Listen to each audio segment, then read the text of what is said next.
My pregnant sister disappeared the morning of her baby shower. I wasn't ready for what I'd discover when I went to find her. My sister was 8 months pregnant, radiant with excitement for her baby shower. But by the end of that day, the truth had ripped open, exposing a plan so twisted, so utterly depraved, it made me question everything I thought I knew about her. The morning started like any other, filled with the usual pre-baby shower bustle. Belle, my sister, 8 months pregnant and glowing, had texted me, practically buzzing with excitement. "Can't wait for the party," she wrote. But she never showed up. Tyson, her boyfriend, arrived alone, a bewildered look on his face. "She left before me," he mumbled, said she had to pick something up, then she'd meet me here. We tried her phone again and again, but it went straight to voicemail. 2 agonizing hours later, my mom was bordering on hysterics. The joyous anticipation of the day had curdled into a cold, hard fear. Tyson and I decided to drive back to their apartment, desperate for answers. The door was unlocked. A shiver ran down my spine. Belle's purse lay casually on the kitchen counter, but she was gone. Tyson paced, a frantic energy radiating from him. "This isn't like her," he kept repeating. "She's been so careful with the pregnancy, so meticulous. She wouldn't just disappear." His words echoed my own growing dread. While Tyson nervously combed the bathroom, a knot tightening in my stomach, I instinctively checked Belle's closet. And there, tucked away under a pile of sweaters, I found them. My breath hitched. 4 flesh-colored pads, each with straps, meticulously labeled by month. Each a different size. My hands went completely numb as I pulled them out, the fabric cold and lifeless against my skin. "Tyson," I choked out, my voice barely a whisper. He came to the doorway, his eyes wide, then fixed on the fake pregnancy bellies in my trembling hands. The air left my lungs. "She's been faking it," I managed to say, the words tasting like ash. Tyson just shook his head, a desperate, confused no, leaving his lips. "I've been to appointments with her. Well, I've driven her. She always made me wait in the car, said she was too nervous." The excuses sounded hollow, even to him. While Tyson stood frozen, his mind clearly reeling, I snatched Belle's laptop. The screen flickered to life, and her recent search history instantly made my stomach clench with a sickening dread. How to fake pregnancy symptoms. Realistic belly progression. Where to buy ultrasound photos. Each search query was a punch to the gut. I shoved the laptop into Tyson's face. He sank onto the bed, a defeated slump. "But why?" he whispered, his voice raw with disbelief. "Why would she do this? We weren't even trying for a baby. We weren't sure if we'd keep it." The irony was chilling. "We need to find her," he insisted, but I knew better. "No," I corrected, my voice firm despite the tremor in my hands. "We need answers. Something made her run today." Tyson then remembered something. "She'd been getting strange phone calls lately," he mused, always stepping outside to take them. "She'd say it was the doctor's office, but she always came back looking upset." My mind raced. Still on her family plan, I quickly accessed her phone records online. Every recent call, all from the same number. A quick Google search yielded nothing. But a reverse lookup? My blood ran cold. The number belonged to Riverside Hospital's psychiatric ward. Why would the psych ward be calling her? Tyson mumbled, a new layer of fear etching his face. We sped to the hospital, an unsettling silence filling the car. Tyson, surprisingly composed, managed to convince the front desk to check for Belle. Then, a nurse, her expression etched with concern, pulled us aside. "Are you looking for the woman who's been coming to our prenatal classes?" she asked, her voice low. "She's not enrolled, but she sits in the back. We had to ask her to leave yesterday. She was making the other mothers uncomfortable with her questions." The words hung in the air, heavy and disturbing. The nurse then led us to a monitor, showing security footage. There was Belle. following a teenage girl through the parking garage. She was especially interested in this young girl who comes alone, the nurse explained. A predator. My own sister. Back at the apartment, the urgency was palpable. While Tyson frantically called Belle's friends, my search became more deliberate, more desperate. Under the bathroom sink, hidden away, I found a pristine package of hospital scrubs. And next to them, a fake hospital ID badge. The name, Ariana Miley. The photo slot, chillingly empty. My stomach churned. A quick check of the kitchen junk drawer revealed more horrors: receipts for baby formula, diapers, a car seat. All cash. All within the last month. She's planning to take someone's baby, I whispered, the realization hitting me like a physical blow. It was a cold, sick certainty. Then, under the couch, I found her tablet. Her browser history confirmed my darkest fears. Real estate listings in Oregon. Houses for rent, all saved under Ariana Miley. One application, completely filled out, stated she was a single mother with a newborn, seeking a fresh start. The move-in date was just 3 days away. My voice trembled as I spoke the words aloud, the final, horrifying puzzle piece clicking into place. She was going to steal a baby and disappear. Tyson was visibly shaking, his face ashen. Just then, my phone buzzed. An unknown number. I opened the message and felt a fresh wave of shock. It was a photo of Belle at a gas station, 2 hours away. But she wasn't alone. Beside her, a figure in hospital scrubs, their face hidden by a baseball cap. Who is that? I gasped, thrusting the phone at Tyson. He grabbed it, his eyes darting to the timestamp. I don't know, but this was taken an hour ago. We jumped in the car, adrenaline surging. The drive was a blur, Tyson glued to his phone, methodically scrolling, almost desperately, like he was searching for a lifeline. The gas station clerk remembered Belle. Oh yeah, she bought a ton of baby stuff, she chirped. Blankets, bottles, formula. Her friend paid for everything. The friend, the clerk explained, had stayed in the car, face unseen. As we searched the parking lot, my eyes caught on something glinting on the pavement. My blood ran ice cold. A maternity ward hospital bracelet. Today's date. A patient number.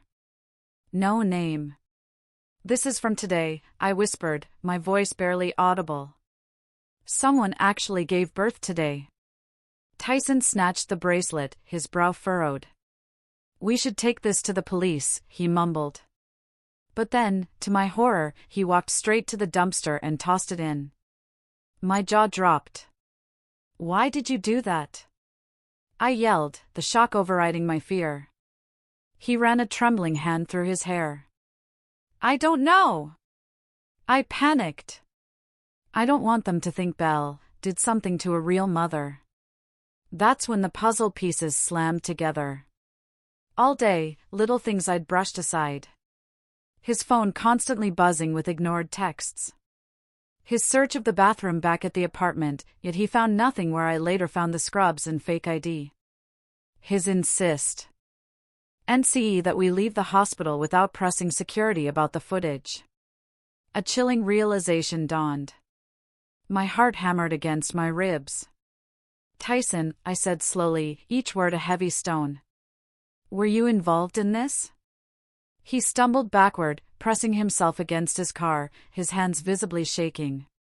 The harsh parking lot lights cast a sickly yellow glow on his face, making him look utterly grotesque. By the way, if you're still with me after all this, and believe me, it only gets wilder, please hit that subscribe button. You won't want to miss what comes next. He fumbled with his phone, his fingers clumsy with fear, until he finally got it unlocked. He held it out to me, and my gaze fell upon weeks of text messages from Belle. My stomach twisted with nausea as I scrolled. Belle talking about saving a baby from a mother who didn't deserve it. Belle asking Tyson if he thought it was wrong to take something that should have been yours. Belle, convinced this was her only chance to be a mother. Tyson stammered, claiming he thought it was just pregnancy hormones, that she was talking crazy, that he never thought she'd actually do anything. I didn't believe him for a second. My hands shaking so violently I nearly dropped my phone. I furiously screenshotted every single message before he could change his mind. Then, with a newfound resolve, I pulled up Detective Caroline Moss's number, the one she'd given me back at the hospital. She answered on the second ring. I quickly explained our location, what we'd found. Her calm voice instructed me to stay in my car, doors locked. She was on her way. I climbed into my car, but I couldn't tear my eyes from Tyson through the windshield. He sat on the curb, head buried in his hands, a picture of despair. 20 minutes later, a squad car, then 2 more, pulled into the lot. Detective Moss stepped out, dressed in jeans and a jacket, clearly having dropped everything. She walked straight to the dumpster, pulled on a pair of gloves, and with an almost surgical precision, retrieved the hospital bracelet. She held it up, examining it under the dim parking lot lights, then carefully placed it in an evidence bag. She approached Tyson. I couldn't hear their exchange, but he looked up at her, then, without a word, put his hands behind his back. The other officers moved in, guiding him to a patrol car. Detective Moss then came to my window, tapping gently. I rolled it down. "Follow us to the station," she said, her voice gentle but firm. The 30-minute drive was agonizing. I kept glancing in my rearview mirror, watching the police car carrying Tyson disappear and reappear. At the station, Detective Moss led me to a small, sterile room, just a table and 2 chairs. She brought me water, then sat across from me. "Start from the beginning," she instructed, her gaze steady. "Tell me everything." For the next 2 hours, I relived the nightmare. Every horrifying detail spilled out: the fake bellies, the laptop searches, the psych ward calls, the nurses' chilling security footage, the scrubs, the ID, the Oregon rental application, the anonymous text, the gas station, the bracelet. Tyson's panicked deception, his willful blindness, his constant phone buzzing. How he searched the bathroom but found nothing where I later found everything. His strange urge to leave the hospital. Detective Moss listened, taking meticulous notes, never once interrupting. When I finally finished, exhausted and emotionally drained, she looked at me with genuine empathy. "Reporting your own sister," she said softly, "that takes courage." But I didn't feel courageous. I felt sick. Scared. Like the ground had been ripped from under me, and I no longer recognized my own family. Detective Moss left the room, returning moments later with the hospital bracelet, now safely sealed in an evidence bag. Under the harsh station lights, I could finally see it clearly, a patient number, a date stamped from this very morning. While I stared at it, a cold dread creeping through me, Detective Moss made a call. She spoke quietly, scribbling notes. When she hung up, her words hit me like a physical blow. "The patient number," she explained, "belongs to a 17-year-old girl. She gave birth at 8:30 this morning." The hospital also confirmed a bracelet went missing from a supply cart near the maternity ward at 10 a.m. My stomach dropped. Belle had been that close to a real, vulnerable newborn. Detective Moss then went to interview Tyson. I sat alone for what felt like an eternity. When she finally returned, her expression grim, she sat down. Tyson, she revealed, had known about the fake pregnancy since month 4. He'd accidentally seen the belly pads. Belle had begged him to stay silent, promising she'd figure it out, somehow make it real. He claimed he was too scared, too ashamed, to confront the truth. So he just went along with it. The disgust was plain on Detective Moss's face, a silent judgment that mirrored my own. Detective Moss pulled out her laptop, turning the screen toward me. Security footage. Dated today. Timestamp, 9:47 a.m. There was Belle, in the maternity ward hallway. Wearing scrubs identical to the ones I'd found. She was watching the nurse's station, a chilling focus in her eyes. A nurse pushed a cart past, and Belle actually reached out. Then someone turned the corner, and Belle quickly pulled her hand back, melting away. Detective Moss replayed it, and I watched, horrified, as my own sister, on tape, actively planned to steal a baby. Every dreadful suspicion was confirmed. I asked to use my phone, my voice hoarse. Detective Moss nodded. I called Mom. She answered instantly, a desperate plea in her voice. Did you find Belle? I had to tell her everything. The fake pregnancy. The footage. The horrifying plan to take a teenager's baby. Mom's initial reaction was fierce denial. Belle would never do something like this, she insisted, her voice cracking. But as I calmly, methodically described the fake belly pads, labeled by month, and then the security footage, she went utterly silent. I could hear her ragged breathing on the other end. Finally, a fragile whisper, "Where is she now?" And I had no answer. Detective Moss took the phone, speaking calmly to my distraught mother. She explained the alert for Belle's car, the warnings going out to every maternity ward within a 3-hour radius. Belle might try another hospital if she's desperate, she told Mom. We need to find her before she approaches another vulnerable mother. Hearing my sister, my own flesh and blood, described as a threat to vulnerable mothers felt surreal, a horrifying disconnect. Detective Moss hung up and immediately made more calls, coordinating with police departments and hospital security teams. The full, crushing weight of it settled on me. My sister was now the subject of an active police search. This wasn't just family drama. This was a criminal investigation. Around midnight, Detective Moss finally told me I could go. Tyson, she said, was being held for more questioning, facing charges of obstruction, at minimum. But in that moment, I honestly didn't care about Tyson. All that mattered was finding Belle before she did something truly irreversible. I couldn't bring myself to go home. My apartment felt too empty, too quiet. So I drove to Mom's. I walked into a dark living room, bathed in the faint glow of the streetlights. All the baby shower decorations were still up from that morning. Pink and blue streamers hung limply from the ceiling. A cheerful banner that read "Congratulations" mocked the silence. Balloons, deflated with sorrow, drooped from chairs. Presents, untouched and unopened, sat stacked on the table. Mom was just sitting there, in the midst of it all, staring blankly into the void. I sat beside her on the couch. We didn't speak for a long, heavy time. Eventually, Mom rose, a silent determination in her movements. She returned with 3 photo albums and a shoebox overflowing with loose pictures. We spread them across the coffee table, a desperate archaeological dig into our past, searching for a sign, a clue, anything that could explain how Belle had spiraled to this horrifying point. Pictures of Belle as a bright-eyed kid. Belle in high school, smiling with friends. Belle at family gatherings, seemingly normal. Mom paused at a photo from last year, Belle at her friend Rachel's barbecue. Rachel had just announced her pregnancy, and everyone in the picture looked so happy, so full of hope. Mom stared at it for a long moment, then her voice, thick with unshed tears, broke the silence. Rachel lost the baby at 12 weeks, she recounted. Belle took it really hard. Harder than Rachel, even. She remembered Belle talking about it being a sign, about how some people were meant to be mothers and others weren't. How Rachel would get another chance because she deserved it. We thought she was just being supportive, Mom whispered, her eyes welling up.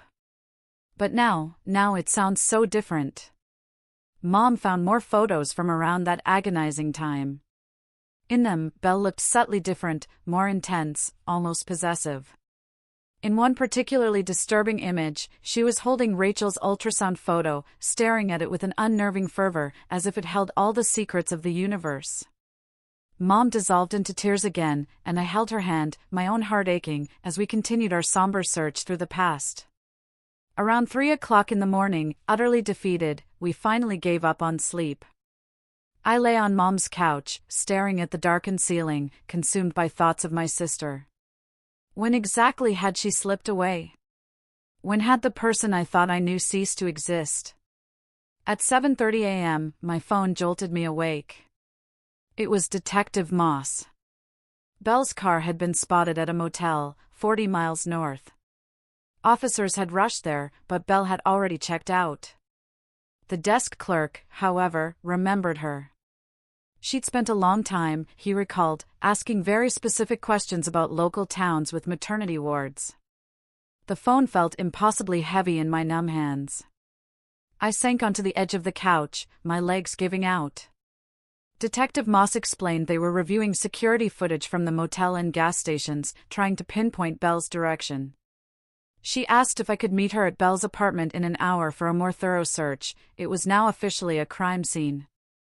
I woke Mom, who simply nodded, her face a mask of exhaustion and fear.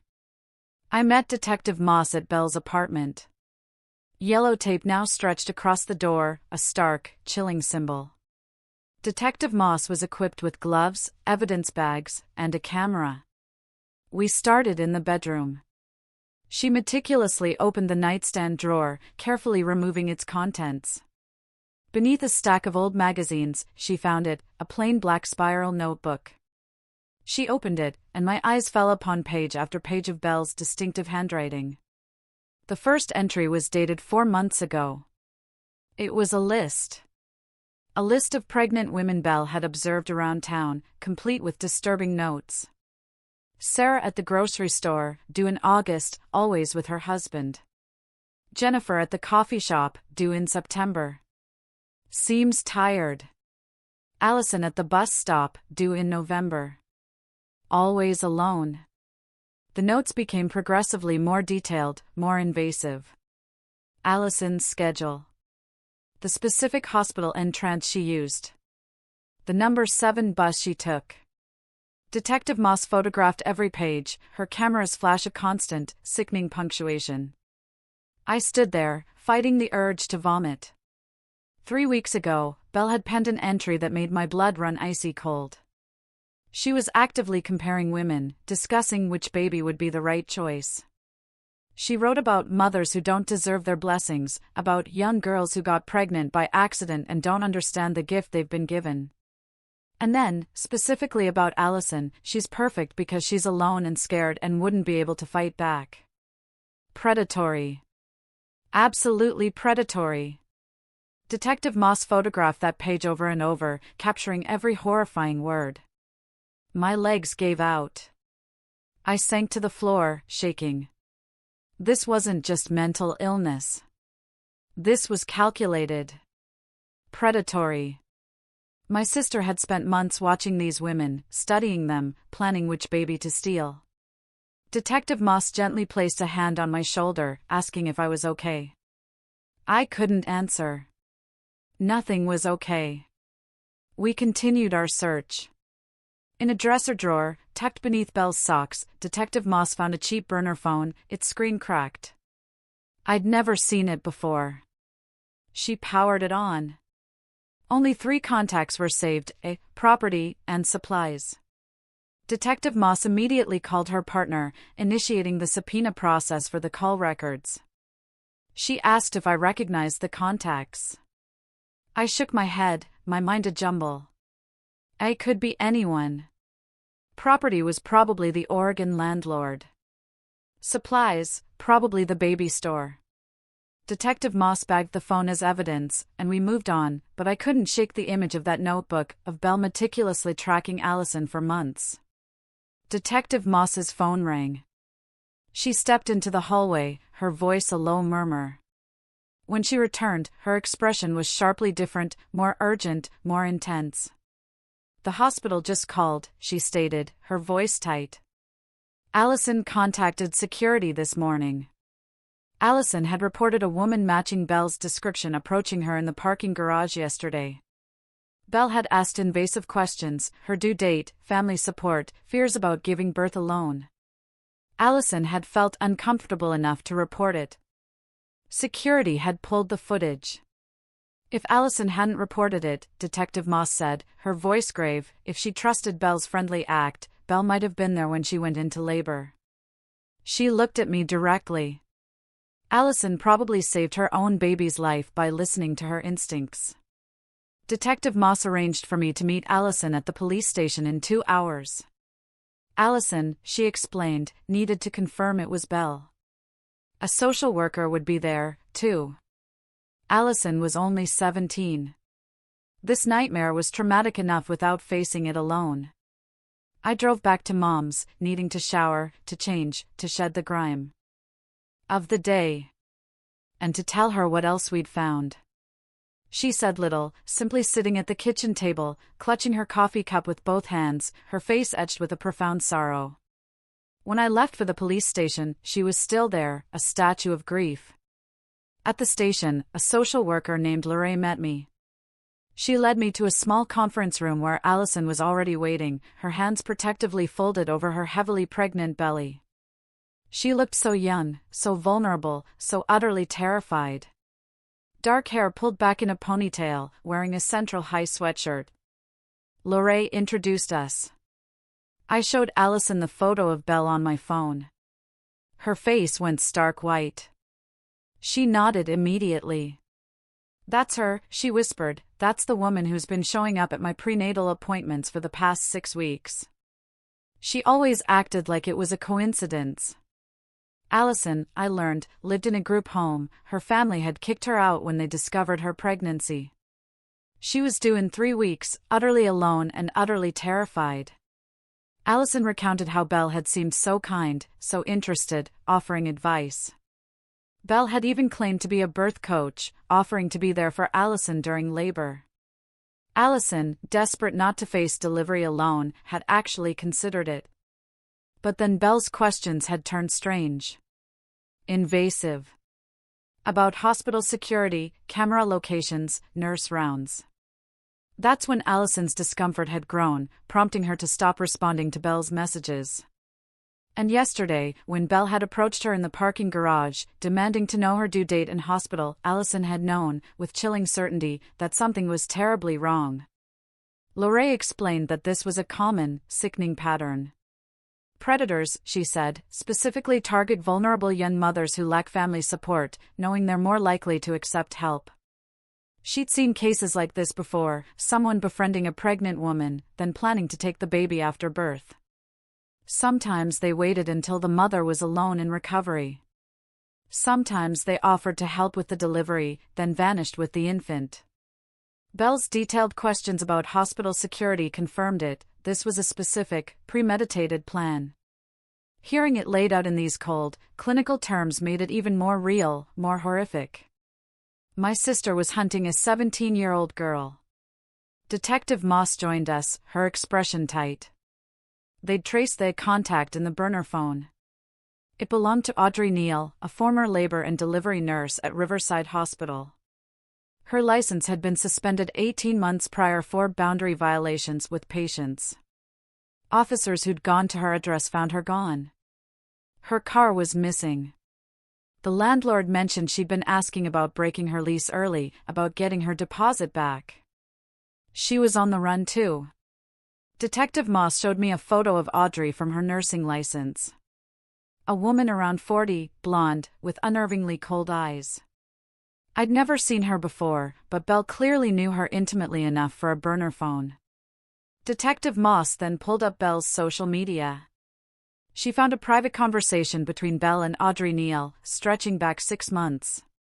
The early messages were innocuous, discussions about pregnancy loss, supporting women through difficult births. Belle spoke of her miscarriage, the deep, aching emptiness she felt. Audrey offered sympathy, shared stories of helping mothers. But around month 3, the tone shifted. Darkened. Audrey began using chilling phrases like rescuing babies, giving second chances to children who deserve better. Belle, tragically, responded with eager enthusiasm, asking how she could help. Audrey taught her everything: how to attend prenatal classes without enrolling, how to create fake appointment cards, where to buy hospital credentials online. The messages grew disturbingly specific. Belle asked about security cameras, nurse schedules. Audrey provided detailed information on maternity ward layouts, shift changes. They discussed best targets: young, alone, vulnerable. I watched over Detective Moss's shoulder as she scrolled through months of this meticulously twisted planning, a wave of nausea washing over me. This wasn't just my sister having a mental breakdown. She was being groomed, coached by someone who knew exactly what they were doing. Detective Moss made another call. 20 minutes later, we were watching security footage from the hospital where Audrey used to work. The timestamp read 18 months ago.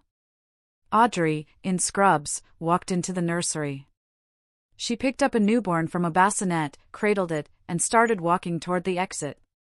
A nurse intercepted her, asking where she was taking the infant. Audrey calmly claimed the mother had requested the baby for feeding.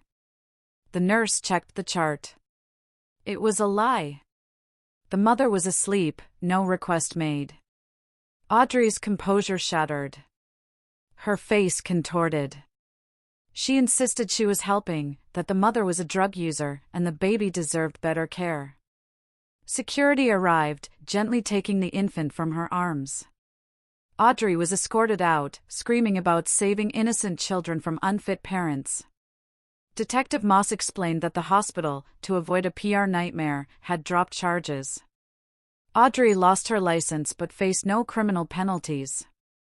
She had clearly been planning something like this for a long, long time. Just waiting for the right opportunity. And the right partner. My phone buzzed again, this time with a call from Mom. Tyson had just been released on bail and had shown up at her house, ankle monitor and all, begging to talk to me. Mom sounded terrified, unsure what to do.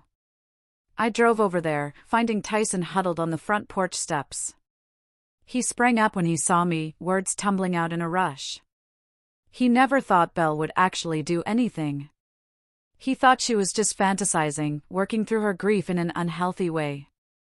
He knew he should have said something, but he was scared, confused, unwilling to believe his girlfriend was capable of such a monstrous act. I stood on the walkway, refusing to move closer.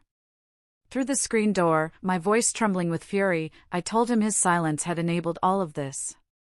Every day he stayed quiet was another day Belle spiraled deeper into her delusion. Another day Audrey had to manipulate her. Another day an innocent mother was stalked, targeted. He dissolved into tears, muttering endless apologies. "I can't look at you right now," I said, the words feeling sick in my mouth. "I can't process how someone could know something this serious and do absolutely nothing." He sank back onto the steps, burying his face in his hands. I went inside, locking the door behind me, the click of final, decisive sound. Mom was still at the kitchen table, and the moment she saw me, fresh tears streamed down her face. She confessed she'd noticed Belle seemed off during the pregnancy, but she'd rationalized it as normal mood swings. Belle had always been emotional, and Mom thought hormones were just amplifying it. Guilt gnawed at her. She felt awful for planning the baby shower, for making it all feel so real, the decorations, the gifts, the sheer excitement. She worried her enthusiasm had somehow propelled Belle deeper into the delusion, made her feel trapped, unable to back out or admit the truth. I sat beside her, holding her close as she sobbed, our shared grief a heavy blanket. We were both mourning the sister and daughter we thought we knew. The Belle who sent excited texts and photos of tiny baby clothes. That person, it seemed, no longer existed. Or perhaps she was buried deep beneath layers of delusion and lies, unreachable for now. Mom kept repeating, "I should have known. I should have seen the signs." But I reminded her of the extreme lengths Belle had gone to hide it. Even Tyson, who lived with her, hadn't fully grasped the monstrosity until it was far too late. Detective Moss called again while I was still at Mom's. Belle's credit card had just been used at a gas station near the Oregon border. Officers were already pulling security footage. 15 minutes later, she called back with an update. The footage confirmed it. Belle was with someone in scrubs and a baseball cap, almost certainly Audrey, given her height and build. They were loading boxes into a sedan matching Audrey's DMV registration. Belle was no longer wearing the fake belly, she was in regular clothes, moving with an anxious haste, constantly glancing around as if expecting to be watched. They filled the trunk, then went inside the gas station. The timestamp, 2 hours ago. Oregon State Police were now involved. Surveillance was being set up. Detective Moss pulled up more gas station footage. Inside, Belle and Audrey were hunched over a map, spread across a corner table. They pointed to different routes, scribbled notes. Audrey traced a path with her finger, Belle nodded, taking photos on her phone. They were meticulously planning their next move. Detective Moss explained that Oregon authorities were now monitoring the rental property Belle had planned to move into as Ariana Miley. The landlord, Nicholas Mercer, was incredibly cooperative. He'd agreed to act normal if Belle or Audrey contacted him about keys. Police would be ready to move in the moment they showed up. The net was tightening. But Belle didn't know it yet. She still believed she was one step ahead, still meticulously executing her plan to start a new life with a stolen baby. Sleep that night was impossible. I lay in bed, obsessively checking my phone for updates from Detective Moss, every notification sending a jolt through my heart. I scrolled through old texts from Belle, going back months. Just 2 weeks ago, a photo of a tiny onesie, with a caption gushing about how excited she was to be a mom. 3 weeks before that, complaints about back pain, swollen ankles. A month ago, an ultrasound photo. None of it was real. The ultrasound, purchased online. The onesie, just another prop in the fake life she was building. Her pregnancy symptoms, meticulously researched and rehearsed. Every single memory now felt tainted by the knowledge of her elaborate lies. I no longer knew which parts of my sister were real and which were pure performance. Did she love me? Or was I just another person she had to convince? The uncertainty was far worse than simply knowing she'd done something terrible. Terrible actions, at least, can be understood, processed. But not knowing what was true, what was genuine, made everything feel utterly unstable. Detective Moss arrived at Mom's house early the next morning, her face etched with a mix of urgency and relief. Allison, she announced, had gone into early labor overnight. She'd delivered a healthy baby girl at 4:23 a.m. The hospital was on high alert. Allison and her newborn were in a private room, access restricted. Only approved visitors could bypass security. Plainclothes officers were stationed throughout the maternity ward. The overwhelming relief that the baby was safe, healthy, was immediately tempered by a fresh wave of fear. Belle's entire plan had hinged on Allison's baby. Now the baby was here. Belle might get desperate. Desperate people do dangerous things. Detective Moss assured us every entrance was covered, that Allison knew not to accept unfamiliar visitors. But I couldn't shake the image of Belle and Audrey, hunched over that map, meticulously planning their routes, preparing for exactly this moment.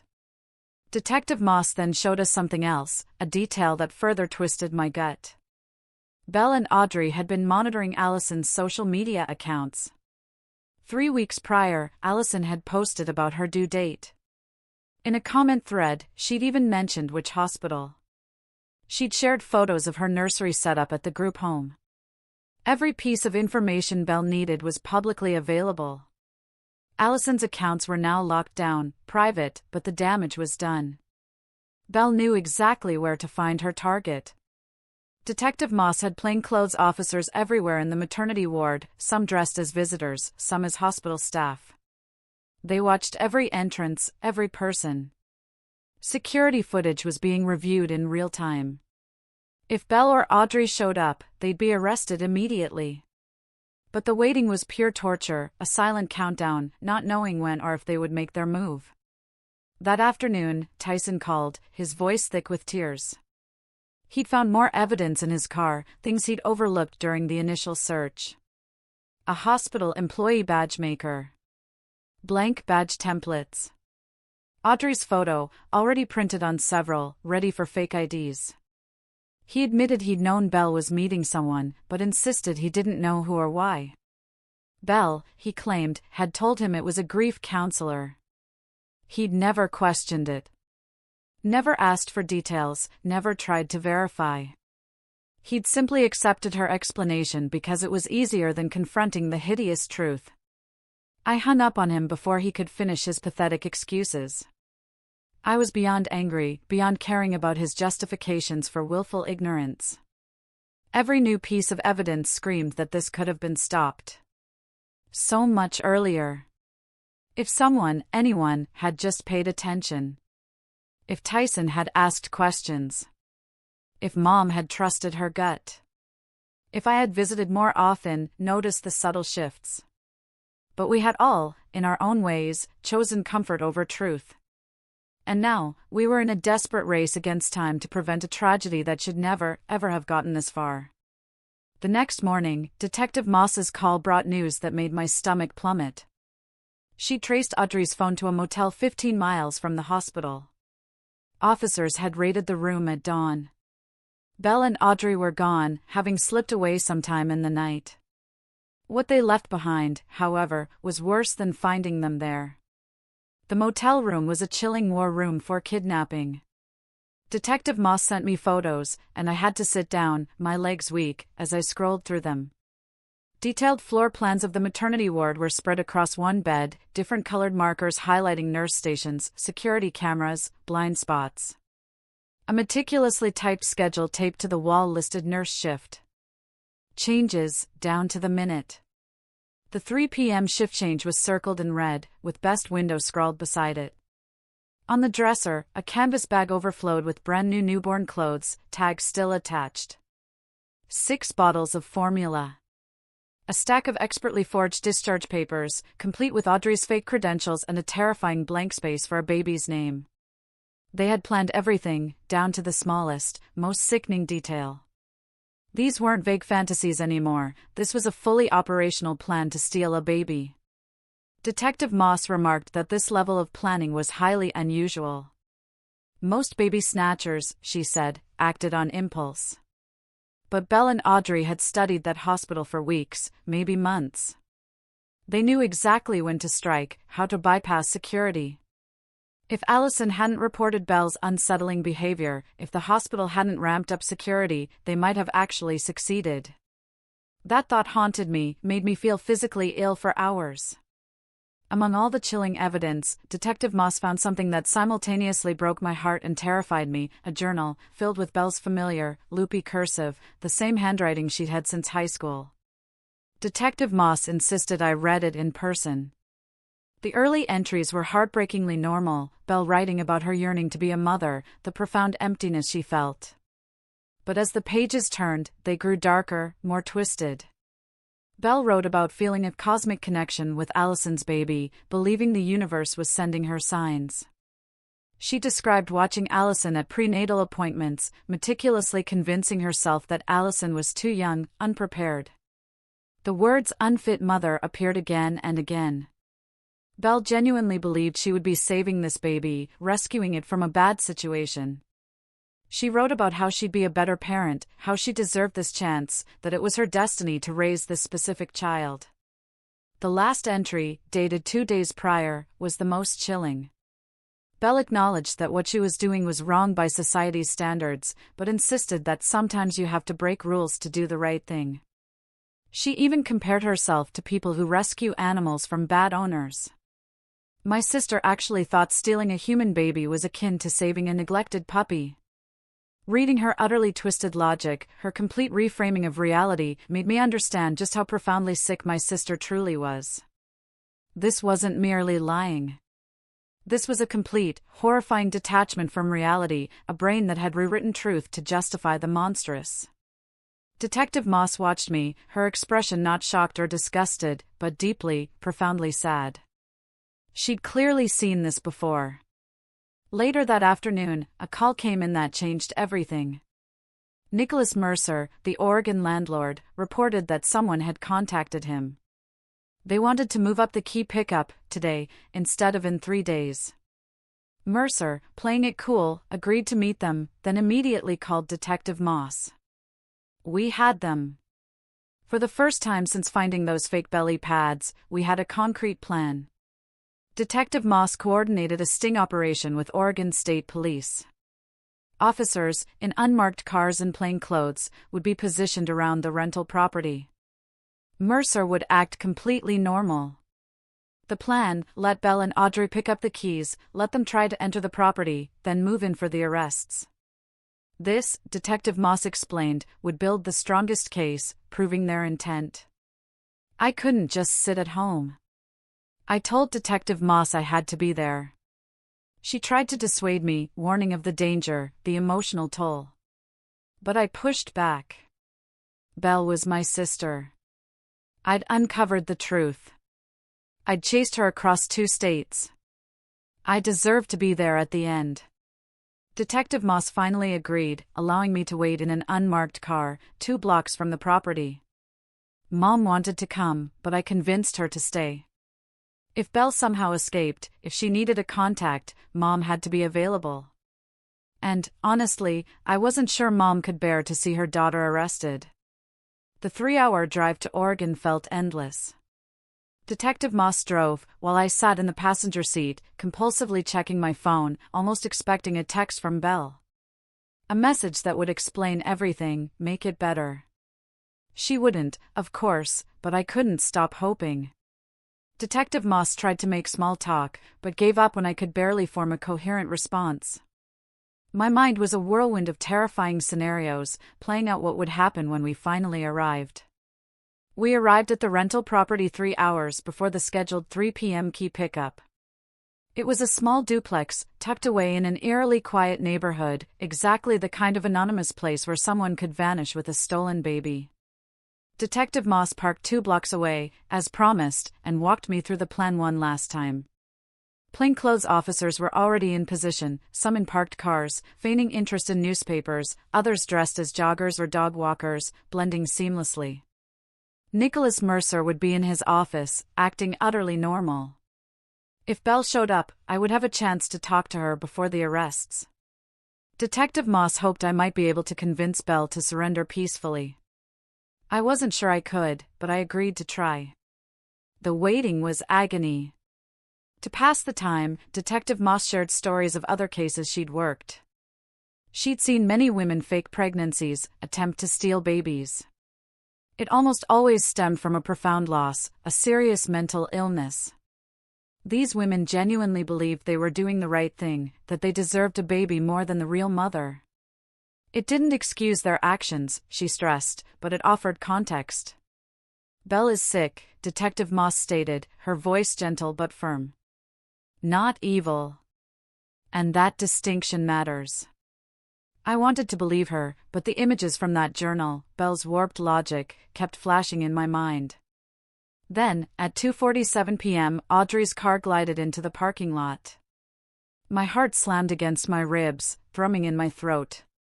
Audrey got out alone, her gaze darting nervously around, checking her phone, scanning the street as if expecting an ambush. She walked toward Mercer's office. Through binoculars, I watched them talk, Mercer a picture of casual friendliness. I kept my eyes fixed on the entrance, waiting for Belle's car. The lot remained empty. Had she sent Audrey alone? Was she hiding somewhere else? 10 minutes crawled by like an hour. Then, Belle's car. It turned into the lot, parking far from Audrey's, at the opposite end. She sat there for several long minutes, her mouth moving, talking to herself, or maybe on the phone. She wasn't wearing the fake pregnancy belly. Without it, she looked so much smaller, more fragile than I remembered. Exhausted. Frightened. Not like a criminal. Despite all she'd done, all she'd planned, seeing her like that, I felt a strange, primal urge to run to her, to hold her, to tell her it would all be okay.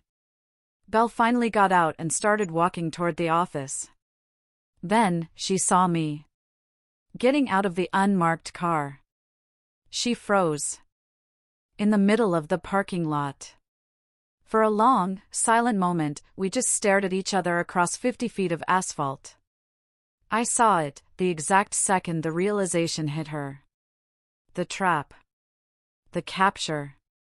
Her face shifted, instantly, from nervous determination to utter despair. Her shoulders slumped. Her mouth opened, as if to scream, but no sound escaped. I started walking toward her, slowly, my hands open, trying to project calm. Detective Moss and the other officers held their positions, but I knew they were poised to move if Belle made any sudden dash. Belle started sobbing before I reached her. "I'm sorry," she choked out, over and over. "I didn't mean for things to go this far." She just wanted to be a mom so badly, she confessed, and once the lies started, she didn't know how to stop. I told her I knew. I told her I loved her. But I also told her, firmly, that she needed help. That she couldn't take someone else's baby, no matter how desperately she wanted one. The words came out steadier than my trembling heart felt. Belle kept talking through her tears, a torrent of words pouring out, as if she'd held them captive for years. She revealed a miscarriage from 2 years ago, a secret she'd kept from everyone. 12 weeks along, she'd lost the baby in her apartment bathroom while Tyson was at work. Shame had silenced her, the feeling her body had failed at its most fundamental purpose. She watched friends and cousins embrace motherhood while she felt a profound, invisible brokenness. The fake pregnancy began as a tiny lie to mom on a phone call, just testing the words. But suddenly, everyone was so happy, so excited, she couldn't take it back. She bought the first belly pad, convinced she'd confess. But the attention, the joy, it felt so good after so long feeling utterly hollow. By month 4, she was too deep, ordering bigger pads and learning how to fake symptoms. The lie became her reality. She genuinely believed she could manifest it, make it real. That with enough preparation, enough desire, she'd have a baby, and no one would know the difference. Across the parking lot, movement. Audrey. She'd seen the police cars, and now she was sprinting toward her vehicle. 2 officers took off after her, tackling her hard before she reached the driver's door. Her body hit the pavement with a sickening thud. She screamed, she fought, as they cuffed her, yelling about helping, about young mothers not deserving babies they couldn't care for. Detective Moss walked to Audrey's car, popping the trunk as Audrey continued to scream. Inside was a large black bag. Detective Moss pulled it out, unzipped it on the hood. Hospital scrubs in multiple sizes. 3 fake ID badges with different names, all bearing Audrey's photo. A detailed floor plan of the hospital maternity ward, shift change times marked in red ink. Notes about security camera blind spots and which doors had the weakest locks. Detective Moss held up a typed document, entry protocol, step-by-step instructions for accessing the nursery during the 7 p.m. shift change. Audrey finally stopped screaming. She just glared, her face contorted with pure, unadulterated anger, not a shred of shame. She launched into a rant about saving babies, about knowing better than these stupid girls who got pregnant by accident, about her important work. No regret. Only fury that we'd stopped her. Detective Moss walked to Belle, who was still standing beside me with tears streaming. Belle held out her hands before Detective Moss even reached for the handcuffs, her wrists together, as if she'd been waiting for this moment of surrender. Detective Moss cuffed her gently. Belle continued to cry, but something in her face looked almost peaceful. She wasn't running anymore. She wasn't pretending. She wasn't trapped in the lie she'd built. She looked at me, her voice ragged, and asked me to tell Mom she was sorry for ruining the baby shower. Such a tiny, heartbreaking worry amidst everything else. All Mom's decorations, the cake, the planned games, and Belle was apologizing for missing a party as she was arrested for planning to steal a baby. Detective Moss led Belle toward a patrol car.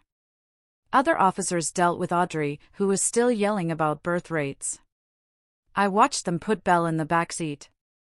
She pressed her face against the window, mouthing, "I'm sorry," over and over.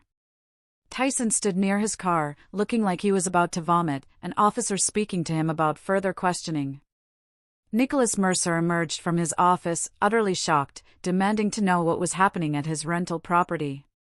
The drive back felt interminable, even as I followed directly behind the police cars. At the station, they took Belle into an interview room. I sat in the waiting area with Mom, who had driven up as soon as I called. She was still crying, tormented by questions. How could she not have seen this? How had her daughter crumbled right before her eyes, and she'd missed all the signs? After an hour, Detective Moss emerged. Belle, she said, was giving a full confession, cooperating completely, almost eager to tell the truth after hiding it for so long.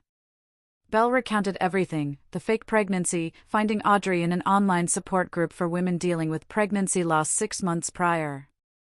Audrey had initially seemed supportive, understanding Belle's grief, her emptiness. But gradually, she'd begun to insinuate that Belle deserved to be a mother more than some careless teenagers. Audrey had skillfully planted the idea that taking a baby from a young, single mother would actually help everyone, giving the baby a better home, saving the young mother from a mistake she wasn't ready for. Belle said Audrey made it sound noble, not criminal, like they'd be rescuing a child. Audrey had taught her everything: how to fake medical appointments, where to buy realistic belly pads, how to create fake ultrasound photos from online images. Audrey, still with access to hospital supplies from her nursing job before being fired, knew the inner workings of maternity wards, their security weaknesses. Belle admitted to stalking Allison for 3 weeks after Audrey identified her as the perfect target, young, alone, and openly sharing her pregnancy online. The plan was chillingly simple. Audrey would use her fake credentials during a shift change, snatch the baby while nurses were distracted, and meet Belle at a predetermined location. Belle's car was already packed with newborn supplies. They'd planned to drive straight to Oregon that very night. 2 days later, a police psychiatrist evaluated Belle in a private room at the station. Mom and I waited outside, both of us utterly exhausted, numb. 3 hours later, the psychiatrist emerged. Belle, she explained, was suffering from a severe delusional disorder, triggered by the unresolved grief of her miscarriage. She wasn't a danger to herself, but she desperately needed serious mental health treatment, care she wouldn't receive in a typical jail. The recommendation: a psychiatric facility, at least initially, where Belle could get therapy and medication under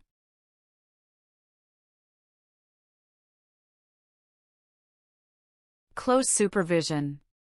Her delusion, the psychiatrist emphasized, had become so real to her that she genuinely believed she was meant to have Allison's baby, that taking the child would magically fill the gaping void inside her.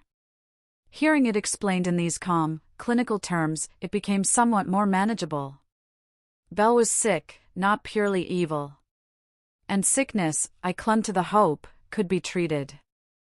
The next day, the prosecutor met with us. Audrey's evaluation, she explained, had been starkly different. Audrey showed clear signs of antisocial personality disorder, with a documented history of manipulating vulnerable women.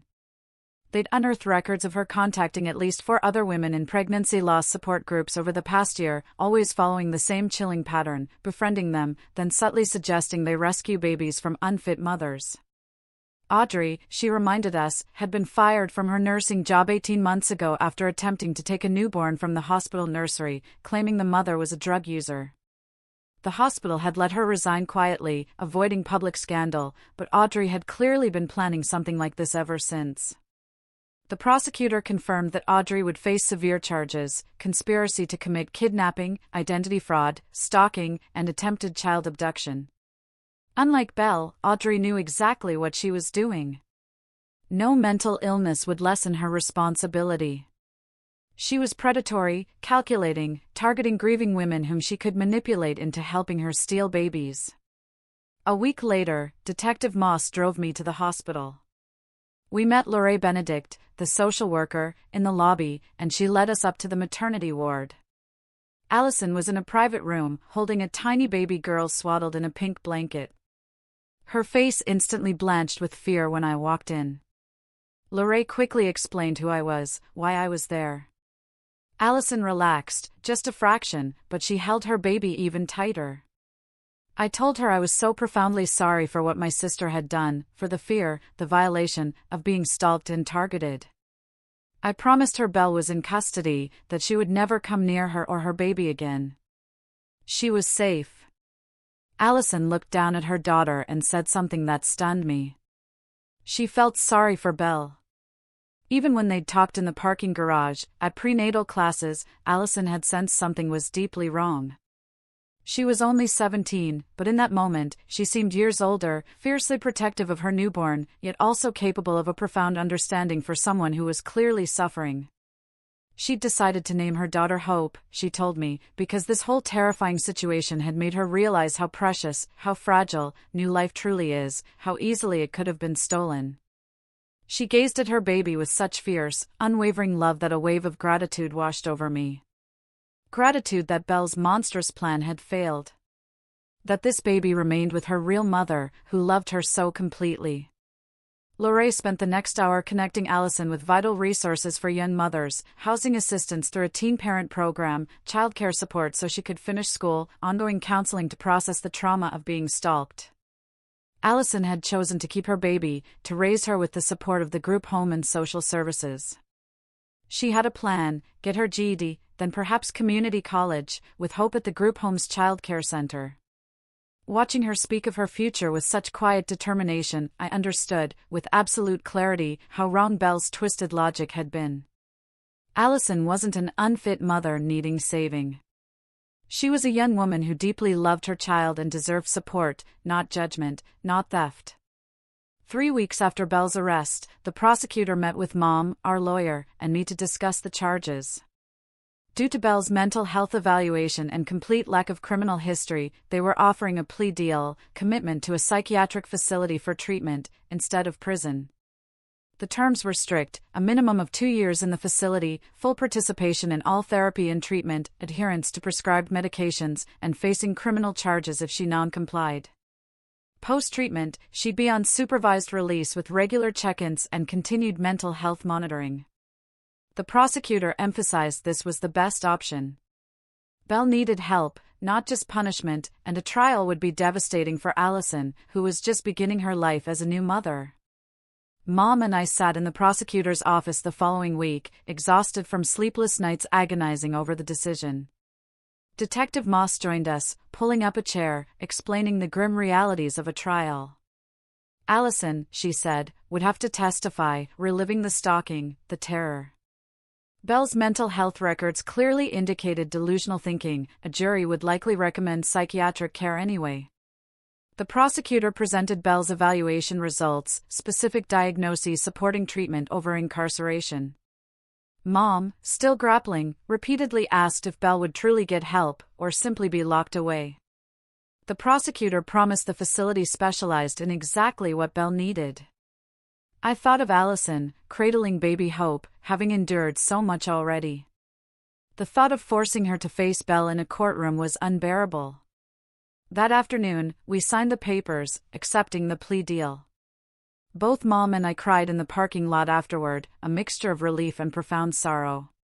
2 days later, a call came regarding Tyson's charges. His lawyer tried to argue manipulation, a lack of understanding. But the prosecutor laid bare the text messages. Tyson had known about the fake pregnancy for months. He knew Belle was planning something with those hospital supplies, and he chose silence. He'd thrown away evidence at the gas station. He'd actively tried to divert us from hospital security footage. He never once called the police, even when the situation became overtly dangerous. The prosecutor offered him a deal: 3 years probation, 200 hours of community service, and mandatory counseling sessions twice a month. His lawyer urged him to take it, warning of potential jail time for obstruction and accessory charges. Mom later told me he accepted, breaking down in tears as he signed the papers. A small part of me felt a flicker of pity, but mostly, I was consumed by a cold, searing anger. His silence had enabled everything Belle did. Belle was transferred to a psychiatric facility 3 hours away, a place that, remarkably, looked more like a college campus than a hospital. Once she was settled, Mom and I drove up to visit, navigating multiple security checkpoints. We were led to a common room, filled with soft furniture and plants. Belle walked in. Not in a hospital gown, but regular clothes. Her hair pulled back, face clear of makeup. She looked smaller. Less like the sister I knew, more like a fragile stranger. She sat across from us, and immediately, the tears started. "I'm sorry," she choked out, again and again. Mom reached across, holding her hand. Belle spoke of not fully understanding what had happened, how the medication was making things clearer, revealing the wrongness, the terrifying nature of her actions. She knew she'd hurt people, knew she'd terrified Allison, endangered a baby. She wanted help understanding why her mind had gone to such a dark place. The visit lasted an hour, Belle crying through most of it. But amidst the tears, in those fleeting moments, I saw glimpses of my real sister, buried beneath layers of delusion and meticulous planning. Before we left, a psychiatrist, an older woman with kind eyes and gray hair, asked to speak with us privately. She explained Belle's diagnosis in terms we could finally understand. Belle's delusion, she said, began as a desperate coping mechanism for a miscarriage 2 years prior, a secret Belle had kept from everyone. After that, she'd learned she couldn't have children naturally, a physical issue making pregnancy nearly impossible. Instead of processing that profound grief and loss, Belle's mind had constructed the fake pregnancy, a way to experience the joy and attention she so desperately craved. Belle's treatment, the psychiatrist explained, would focus on confronting the grief she'd avoided, learning to distinguish between reality, fantasy, and delusion, and developing healthier coping mechanisms for painful emotions. Belle, she confirmed, would be in the facility for at least 2 years, possibly longer, depending on her progress. 3 weeks after Belle's transfer, I started seeing my own therapist. That first session, I just cried. I talked about the profound betrayal, about my sister lying to everyone for months, planning something so horrific. My therapist listened patiently, then said something that surprised me. She said I could love Belle and be angry at her, simultaneously. Those feelings didn't cancel each other out. I could grieve the sister I thought I had, while still supporting the real sister who desperately needed help. It was like a switch flipped in my brain, permission to feel complicated, messy emotions instead of forcing myself to choose just one. Over the next few weeks, we explored trust, boundaries, how to support without enabling. I learned that Belle's mental illness explained her actions, but it didn't excuse them. She still made choices, even with her brain actively deceiving her. Therapy slowly, painstakingly, helped me sleep better, helped me stop obsessively checking my phone for updates on Belle or Allison. Mom, however, struggled far harder than I did. She kept repeating that she should have noticed, should have asked more questions when Belle seemed off during the pregnancy. I gently reminded her of the elaborate deception, the fake ultrasound photos, the utterly realistic pregnancy bellies. Even Tyson, who lived with her, hadn't fully grasped the horror until it was too late. We began attending family therapy sessions at Belle's facility once a month. The therapist there guided us, teaching us how to establish healthy boundaries while still offering support. How to visit Belle without shouldering responsibility for her choices. Slowly, painstakingly, Mom began to accept that she couldn't have prevented Belle's breakdown. That sometimes, people hide their pain so meticulously, so deeply, that no one can see it coming. 3 months into Belle's treatment, a progress report arrived from the facility. Belle was participating fully in therapy, consistently taking her medication, and showing a genuine understanding of her actions. She'd even written a letter to Allison, apologizing for the stalking, the fear she'd caused, the horrific plan to take her baby. The letter was a profound step. It took responsibility, offered no excuses, and acknowledged Allison's violation and terror. I called Lorraine, asking if we should send it. Allison, Lorraine explained, wasn't ready. She was focused on her baby, her future. Hearing from Belle might derail her healing. Belle, to my surprise, accepted this when we told her. She understood that getting better didn't mean people had to forgive her. This acceptance felt like true progress, a tangible shift toward reality. Around that same time, Audrey's trial began. Belle's lawyer confirmed Belle wouldn't need to testify. The prosecution had overwhelming evidence, the fake IDs, the hospital floor plans, the digital messages meticulously planning the abduction. Security footage showed Audrey accessing restricted hospital areas during her suspension. The trial lasted 2 weeks. I followed the news coverage online.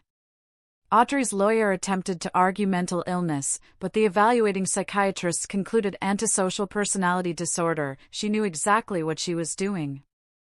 She displayed no remorse, testifying that she was simply saving babies from bad mothers. The jury found her guilty on 7 felony counts, including conspiracy to commit kidnapping. The judge sentenced her to 8 years in prison, condemning her predatory actions, how she exploited vulnerable women for her own twisted ends. Reading about Audrey's sentencing brought a strange relief. She couldn't hurt anyone else for a very long time. About 4 months later, a letter arrived from Tyson. He was doing his community service at a nonprofit assisting families with mental health crises. The work, he wrote, had forced him to confront his failures. He called himself a coward, admitting he chose comfortable denial over difficult truth. He knew Belle was struggling, and instead of getting her help, he looked the other way, hoping it would all magically resolve. His silence, he recognized, had enabled her delusion to fester until she was planning to steal a baby, a guilt he would carry forever. The letter asked for nothing, no forgiveness, no excuses. He simply wanted me to know he understood his mistakes and was striving to become someone who wouldn't make them again. I appreciated his honesty, even though I wasn't ready to forgive him. Maybe someday. But right now, the anger was still too raw. 6 months after Belle's commitment, her treatment team called with an update. Belle was thriving in therapy, finally processing the deep grief of her miscarriage and infertility in healthy ways. She could now clearly distinguish between her delusions and reality, understood how profoundly sick she'd been during the fake pregnancy. The most significant news, Belle had started a support group within the facility for women grappling with pregnancy loss. She was using her own agonizing experience to help others process their grief, to prevent it from twisting into something dangerous, as it had for her. The treatment team saw this as an incredibly positive sign, proof Belle was channeling her pain into something real, something positive, instead of retreating into lies and fantasy. They believed she might be ready for supervised day passes in another 6 months, if her progress continued. Mom cried tears of pure joy when she heard. And for the first time in months, I felt a flicker of genuine hope that Belle might actually emerge from this nightmare hole. A few weeks after that, my phone buzzed. An unknown number. I opened it. A photo of a chubby baby, bright-eyed, with the biggest smile, sitting on someone's lap. The message below, it's Allison. This is Hope, at 6 months old. The baby looked nothing like the tiny, fragile newborn I'd seen in the hospital, so vulnerable. This baby was healthy, happy, and clearly so loved. Allison's message continued. She'd finished her GED last month, enrolled in community college classes for the fall. Hope stayed at the group home's childcare center while Allison attended classes and studied. She was taking general education courses, dreaming of becoming a teacher or social worker. Reading her words, I felt something lift in my chest. Despite everything Belle had put her through, Allison was building a real life for herself, for her daughter.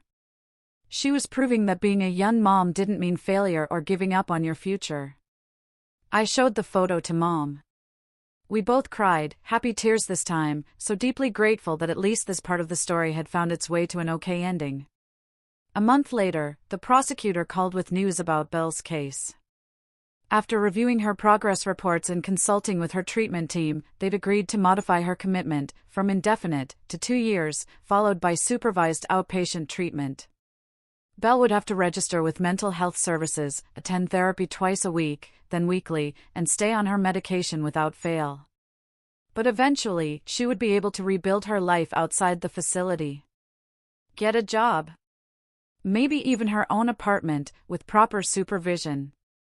The prosecutor explained this kind of modification was rare, but Belle's genuine insight into her illness and unwavering commitment to recovery made her case unique. It felt like the first real hope since this whole nightmare began. The first sign that Belle might actually have a future, beyond being defined solely by what she almost did.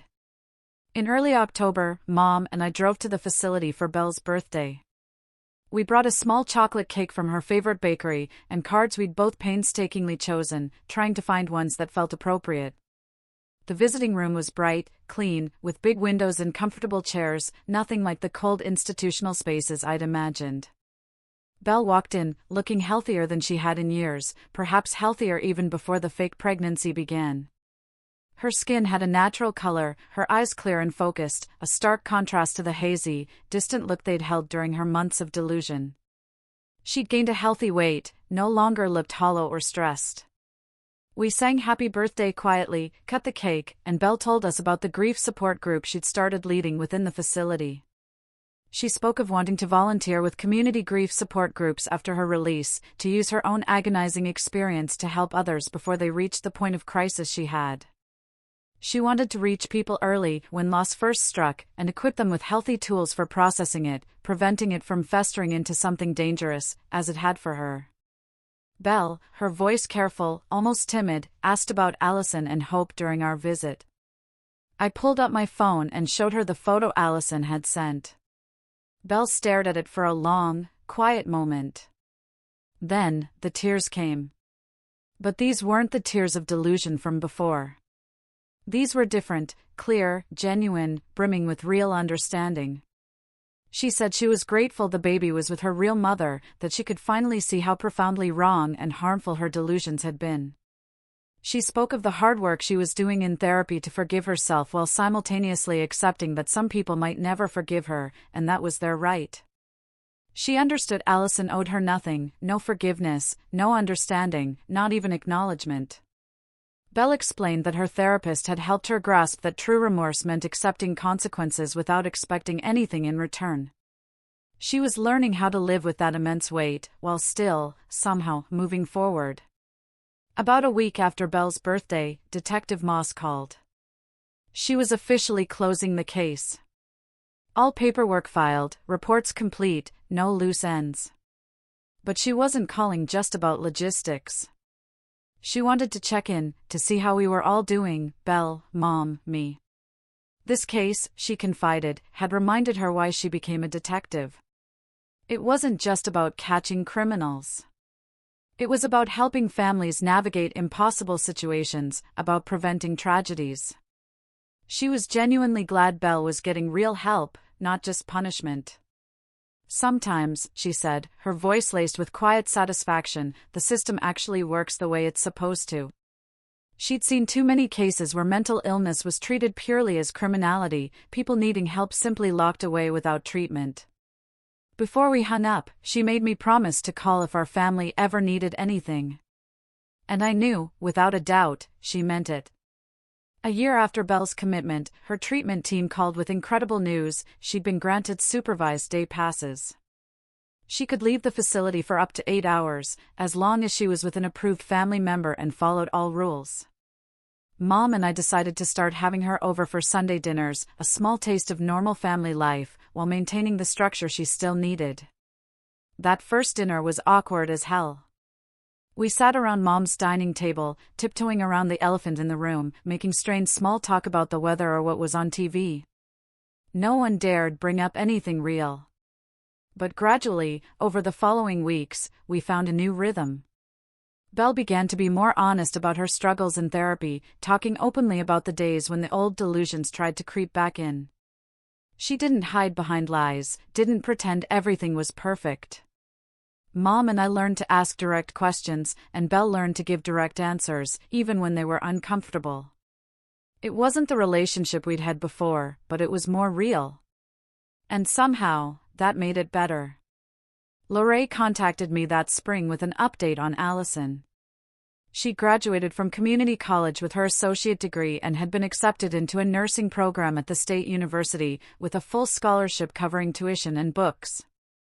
Allison had specifically asked Lorraine to tell me, wanting me to understand that while she'd never forget what happened, she'd chosen to focus on building her future, not staying trapped in fear. Hope was thriving, hitting every developmental milestone, a smart, curious little kid. Allison was proving, every single day, that she was exactly the mother her daughter needed. That age and circumstance did not define a parent's capacity for love and care. Lorraine mentioned Allison sometimes talked about working in maternal health someday, helping other young mothers navigate the system, access resources. She was taking something utterly terrifying that had happened to her and transforming it into purpose. 2 years after everything shattered, our family had forged a new norma. It was more honest, certainly more complicated, but real. Belle completed her treatment at the facility and moved into a supervised apartment with 2 other women in recovery. They checked in daily with a case manager, attended group therapy twice a week. Belle secured a part-time job at a grief counseling center, answering phones, helping with intake paperwork, using her experience productively, while steadfastly maintaining her own recovery. Mom and I rebuilt our relationship with Belle, brick by brick, based on truth, not comfortable illusions. We set clear boundaries, understanding what we could and couldn't handle, while still offering support when she needed it. I learned that loving someone means accepting their reality, not the version you wish existed. And that sometimes, the hardest thing and the right thing are the very same. Belle carries the immense weight of what she almost did, every single day. But she's chosen to transform that weight into purpose, helping others navigate loss before it morphs into the destructive delusion it became for her. Our family is smaller now. Tyson is permanently out of our lives, some extended relatives couldn't accept what happened. But we are stronger for being built on honesty, not pretense. I still have hard days. Days when the memory of finding those fake pregnancy bellies in Belle's closet, the chilling realization of what my sister was capable of, washes over me. But then there are the good days. Days when I see Belle genuinely laughing at Sunday dinner, truly present, living in reality instead of the twisted fantasy she once created. The baby shower decorations are long gone from Mom's house, replaced by the messy, imperfect, yet profoundly meaningful work of supporting someone through real recovery. And somehow, that feels infinitely more significant than any celebration we could have thrown for a pregnancy that was never real in the first place. This entire journey taught me so much about mental illness, manipulation, forgiveness, and the complicated nature of love. It made me question everything, then slowly, painstakingly, rebuild. So tell me, if you were in my shoes, what would have been the hardest part for you to come to terms with? Let me know in the comments below. And if you found this story compelling, please consider hitting that like button and subscribing for more real-life narratives.